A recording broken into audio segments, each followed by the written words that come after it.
Merci, Monsieur le Président. Je vais pouvoir être plus court parce que Laetitia a dit beaucoup des choses que j'avais envie de dire.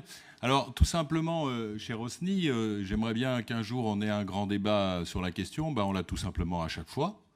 Parce qu'à chaque fois qu'il est question des pôles de compétitivité, c'est toujours les mêmes prises de position. Et on l'a depuis... Alors moi, je suis là depuis 2014. Peut-être qu'on l'avait peut-être déjà avant. Et pourquoi on l'a ? On l'a tout simplement parce que...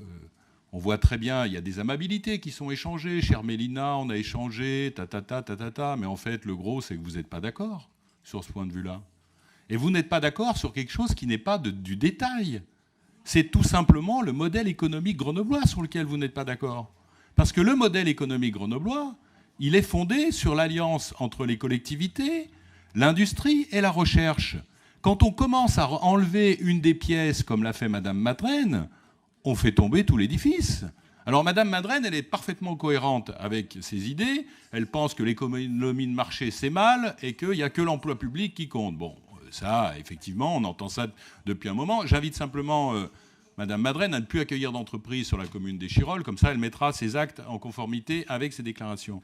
Mais oui, il y a une vraie divergence entre vous là-dessus. Voilà, et il faut le reconnaître. Et après, je ne veux pas ressortir tous les arguments que vient de sortir Laetitia, fortement chiffrés. Mais, chers amis, essayez d'arrêter le soutien à l'innovation. Et vous allez voir ce que ça va faire. Vous irez ensuite expliquer comment vous faites vos bars rooftop, comment vous financez vos... Non, mais voilà, l'ESS, c'est merveilleux, l'ESS. Hein, tout le monde aimerait bien des entreprises qui fonctionnent uniquement sur le partage de la valeur, etc. Ça ne fonctionne pas comme ça, le monde, Madame Madrenne. Ça ne fonctionne pas comme ça, le monde.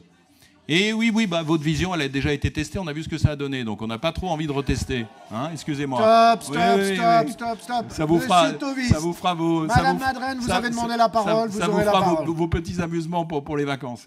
Donc, nous pensons effectivement, au chiffre à l'appui, qu'il est extrêmement important de continuer à soutenir l'innovation. Après, il y a des vraies questions qui se posent. C'est effectivement, dans le cadre des comités de sélection que vous faites, quel type de projet nous soutenons. Ce n'est pas parce qu'il faut soutenir qu'il faut tout soutenir et qu'il faut soutenir n'importe quoi. Là-dessus, il me semble qu'il y a une méthode qui a été mise en place avec un comité de pilotage qui regarde les projets. Moi, j'y ai fait partie dans le mandat précédent. Je pense qu'il continue comme ça, qui regarde les projets avec l'appui des services, qui regarde notamment les retombées pour le territoire. Et si le choix était mal fait, on peut le remettre en cause, ça, je suis d'accord. Mais attention, parce que même vous, Madame Madrenne, vous l'avez dit, ou je crois que c'est Céline qui l'a dit, le problème, c'est qu'on est sur des politiques contractuelles. Et quand on ne met pas, ça veut dire que peut-être le projet ne se fera pas. Et je vous invite à regarder, on peut dire les sommes qui ont été investies sur ce territoire, mais les sommes qui sont investies sur ce territoire, elles sont majoritairement par l'État, par la région, et ça veut dire qu'en ne finançant pas à une toute petite partie, j'ai plus les pourcentages en tête, mais l'apport de la métropole sur ces questions-là, il est minime, mais il a un effet levier énorme. Ça veut dire que sinon, les sommes ne sont pas investies sur ce territoire. Voilà. C'est pour ça que c'est extrêmement important. Et nous voterons ces délibérations, puisqu'il y en a 4. On les votera à deux mains, parce qu'on pense que la richesse de ce territoire, c'est de continuer sur le modèle qu'il a fait prospérer pendant toutes ces années, et pas d'aller nous inventer je ne sais quelle expérimentation qui nous amènerait à la catastrophe. Oui, merci Monsieur le Président. Quelques réponses. Alors tout d'abord à Pascal Clouer. Pascal, c'est pas que je prends plaisir à appuyer sur les divisions de votre majorité. C'est tout simplement que vous mettez en avant le fait que vous êtes une majorité et que Guillaume Lissy parlait du débat politique noble. Les citoyens ont aussi le droit de savoir sur quoi vous n'êtes pas d'accord. Et c'est tout à fait normal que nous insistions et nous pointions, parce que les débats que vous avez là, excusez-moi, mais normalement, dans une majorité, ils ont lieu avant.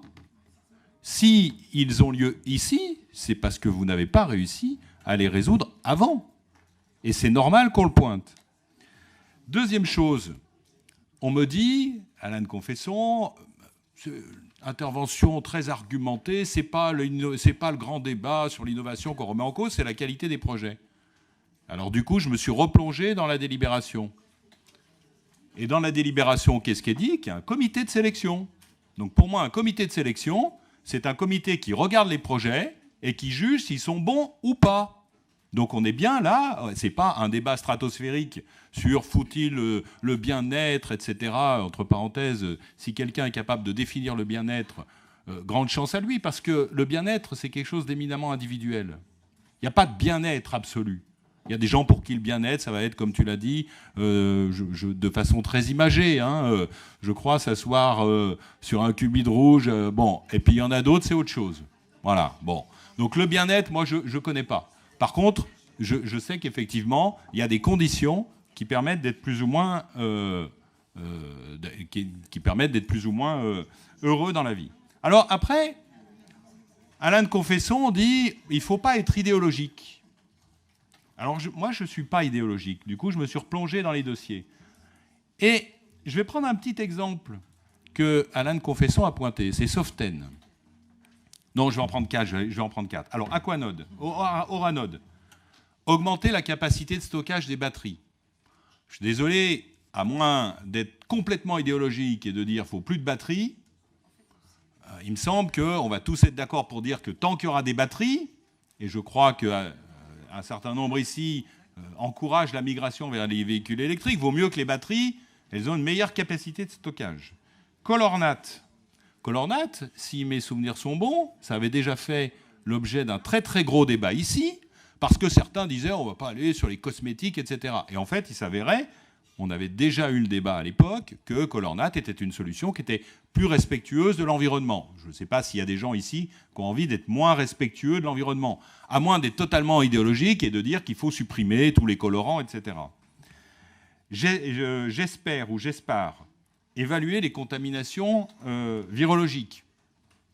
Je ne pense pas qu'il y ait grand monde ici qui pense que c'est stupide d'évaluer les contaminations virologiques. Mais le dernier, il est très intéressant parce que c'est celui que tu as cité, Soften. Qu'est-ce qu'il propose, Soften ? Il propose un système pour économiser 20% d'économie d'énergie sur les remontées mécaniques.